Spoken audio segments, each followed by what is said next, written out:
And welcome to Grandad's Reviews. In this video I'm going to do something, well, a bit out there, a bit different. We're going to compare two cameras. One that's just turned 20 and the other one that's turned 2. We're not going to really compare them in relation to the full technical specs because that would be completely unfair. It would be ridiculous. We're just going to have a look at whether a 20-year-old camera and a 2-year-old camera, how they handle, how using them feels, and we'll look at the image quality. What do you get at the end of it? Is a 20-year camera producing images that are just as good as a 2-year-old, or even at least good enough for social media and just general use? So what we're going to compare? Well, we're going to compare this beauty, the original Canon EOS 5D, which has just turned 20 this year. It came out in 2005. Against this one, the Canon EOS R8, which has just turned 2. Now, why have I picked them two cameras? Well, first obvious one is the two I own. Second is, I think feature-wise and what they've got in them is very similar. So neither have got IBIS for a start, so we're not looking at a camera with IBIS in it. Neither of them are crazy megapixels. You know, we're not looking at an R5 with 40 odd megapixels or something like that. They all have one card slot. They all have a reasonably low powered battery. Now, I wasn't going to compare specs, but I thought, why not? Let's just get that out of the way. So I've wrote down what the specs are and we can just have a look. So the 5D was released in 2005 and the R8 2023. We've got on this one a whole 13 megapixels, and on this one we've got 24, so near enough double. I mean, the focus points, so the 5D's got 9 focus points, and really the one middle one is the one that works the best. The R8's got 4,897, so I think the R8 wins on that one. Frame rates, 5D, 3 frames per second flat out. Now the R8, if you're using the electronic front shutter, so you've got half a mechanical shutter basically, you get 6 frames, so it's only 3 frames a second quicker, not much more. But if you go to full electronic, then you've got 40 frames per second, which is a difference. Media, we've got 1 card slot, CF in the 5D, SD in the R8. Rear screen, the 5D's got a 2.5 inch 230,000 dot rear screen, which is good enough for using the menus, that's about it. Whereas the R8's got a 3 inch, so it's not much bigger. 1.62 million dots, so it's a bit of higher resolution. Lens mount is obviously EF on the 5D and RF on the R8, though with an adapter we can use EF lenses. Viewfinders, so on the 5D you've got an optical viewfinder. You're seeing what the lens is seeing, whereas on the R8 we've got an OLED 2.36 million dot electronic viewfinder, so you're seeing what the sensor's capturing, and there is a difference. It does make a difference. Shutter speeds, they both can do 30 seconds, but the 5D's got it here. With the mechanical shutter we go up to 8,000, so 30 seconds to 8,000 on the 5D, whereas with the R8 we've got 30 seconds to 4,000 with a mechanical front shutter, with half mechanical shutter basically. But if we go to electronic on the R8 we've got 30 seconds to 16,000 of a second. Now here's a section where the 5D wins. Battery life. So the official battery life for the 5D is 400 shots, whereas with the R8 it can vary between 220 to 370 depending whether you're using the EVF or not.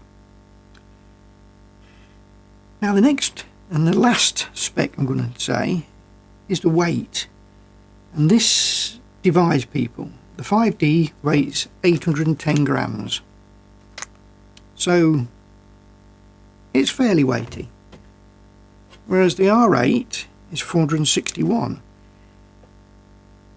In some situations that's good, you're not carrying a lot of weight around, but in others it's a disadvantage. You want a bit of weight.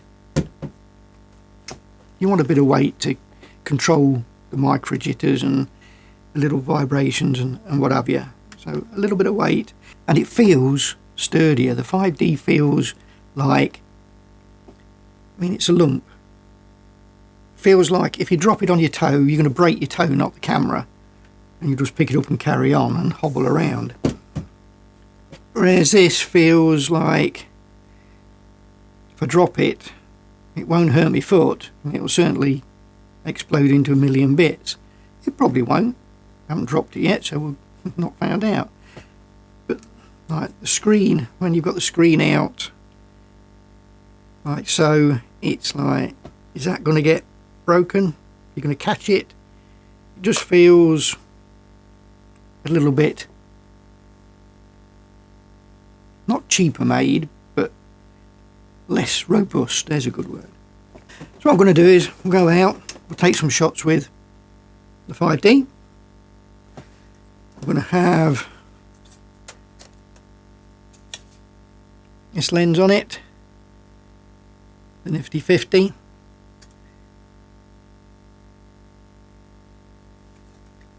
And we'll go and take some shots. Then we'll drop the nifty 50 onto the R8 and we'll take basically the same shots and we'll have a look. And I'll just give my opinion on how handling feels.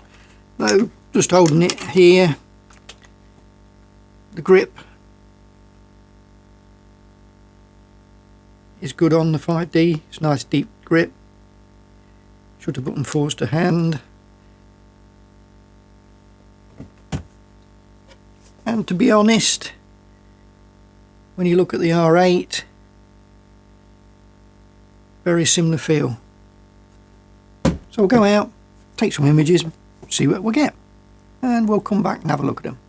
So let's go out and do that. Right, so I've been out and taken some images with both cameras, and the settings I put on both cameras were basically the same. So I set ISO at 200 on both. We had a single point AF. I put in aperture priority so that I could let the cameras meter and set the shutter speed to what it wanted, so we could see what the metering was like on the two cameras, so we can see what one camera did compared to the other. Shot in RAW. I brought the RAWs straight into Lightroom. I zeroed everything, so there was no sharpening, just Adobe Color as a color profile, no other settings done at all. I then exported them as JPEGs to put into the video editing software, and we're going to see them from that perspective.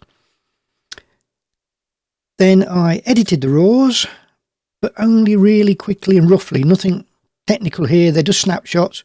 So I hit auto in Lightroom, I put the lens profile on, I put standard sharpening and noise reduction on, so nothing else. I didn't do any curves or anything like that, so they're as they are. So we're going to look at the originals, untouched, as they came out of the camera, and straight away you're going to see a difference. So let's have a look at these images. This is the first one, and you'll see a theme coming through on this as we go through.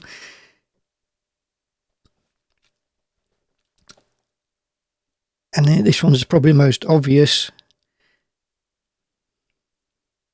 And then on here as well, you're looking at the metering on the both cameras is slightly different. When it's pretty even, like in this next image that's coming up, then they're both roughly the same, though the 5D always seems to be overexposed, whereas the R8 seems to go for underexposure. Now, whether that's intentional, who knows?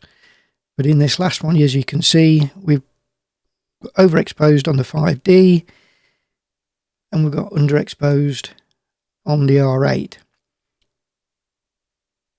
Or we could say the R8's correctly exposed and the 5D's overexposed, whichever way you want to look at it. So that's an initial look at the images, and to be honest, there's not a great deal in them. All right, the composition's different on some of them because I walked down with one camera and then back up with the other camera, so I didn't quite get the same positioning on it. But it was fairly good, and as you can see. So then we go into the edited ones, and okay, different car, but slightly different colours, but not a great deal. Add some better light on the R8 than the 5D. Say this one, identical really. Say once you've edited them, there's nothing much to it, is there really? They look as good as each other at this magnification, normal magnification. There's nothing in it. It's so similar, it's unbelievable, to be honest. And even this last one.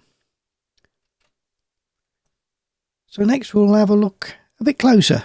So let's zoom in.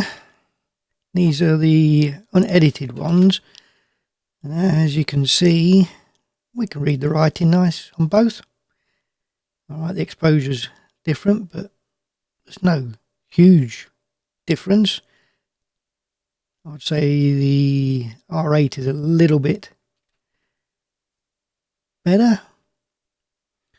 When we get to the litter bin, we got a little bit more detail on the words, but I think the light changed, so that might just be making the difference, but it's still usable, isn't it? It's still, both are fine.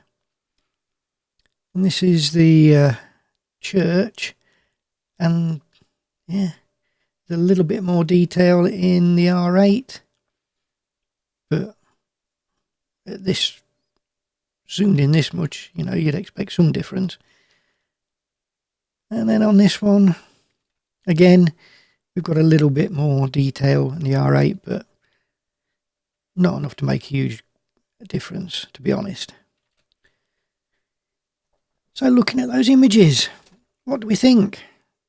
Does the 5D hold its own against the R8? Yes, I think it does. And when it came to the handling, when I was walking around, to be honest, you didn't notice a big difference. The weight, yes, but the grip, how it held, how you could control it, they both felt just as easy as each other. It was just the weight, really. I did find the optical viewfinder a lot better than the EVF, and it's one thing I have found just recently. It was just clearer. It was more natural, to be honest, but they both worked fine. So in this really silly